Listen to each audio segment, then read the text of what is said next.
There's no water at the house where we're working, so the homeowner has been using a gas generator and an electric pump to fill this 250-gallon tank from a spring on the property. Dragging a generator down to the spring is such a pain, so I figured it was a good time to get one of Milwaukee's M18 Transfer Pumps. The pump is self-priming and started pumping water a few seconds after turning it on. It has a clear viewing window at the impeller, so you can see if there's any blockages. Milwaukee says it can pump 240 gallons with a fully charged 5 amp hour battery. I like that the battery compartment is large enough to hold one of my 12 amp hour batteries.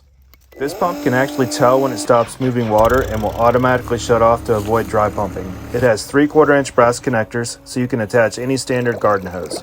It's crazy how many battery powered tools are out there and how well they work. When I first started construction, the only battery powered tool that worked well was a drill. The saws would cut 3 or 4 boards and they were dead.